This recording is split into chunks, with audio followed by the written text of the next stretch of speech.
Dari tadi pagi heboh soal Gilang, seorang mahasiswa di Surabaya yang diberitakan melakukan serangkaian perlakuan tidak menyenangkan atau bisa dikategorikan sebagai kejahatan seksual walaupun bukan pemerkosaan.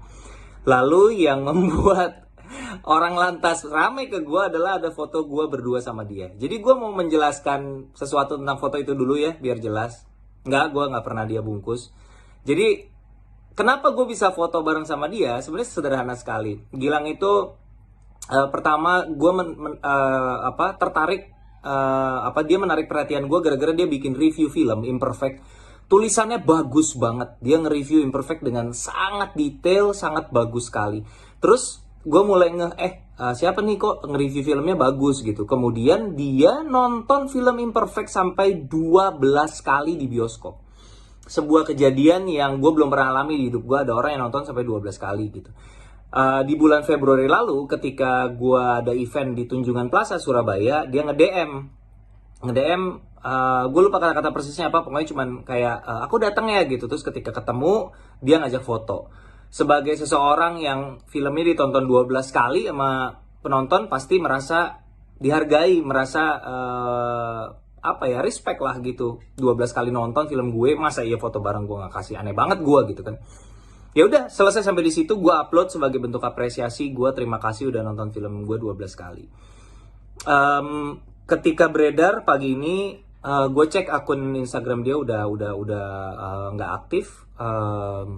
Terus gue berusaha untuk menyebarluaskan apa yang dia lakukan dengan cara menyebarkan Twitter thread. Gue retweet ya di Twitter. Memang ini lebih banyak di Twitter. Kenapa gue nggak nge-repost di Instagram? Karena gue nggak nemu gitu. Karena konten-kontennya ini banyaknya di Twitter gitu. Aduan-aduan dari korban-korbannya Gilang.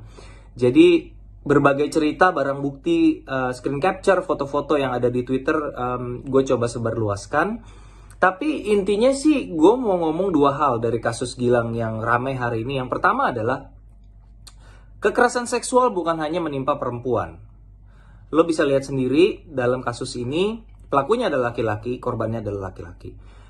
Yang kedua, semoga dengan adanya kejadian ini kita semakin sadar bahwa betapa RUU PKS itu penting. RUU perlindungan terhadap kekerasan seksual itu penting. Gue mau baca satu pasal ya di RUU PKS ya tentang kasus ini, berhubungan sama kasus ini, karena yang terjadi ini bukan pemerkosaan kan. Lo mau masuk ke pidana juga bingung gitu, ini masuk pasal apa gitu. Tapi di RUU PKS pasal 12 ada tertera kayak gini.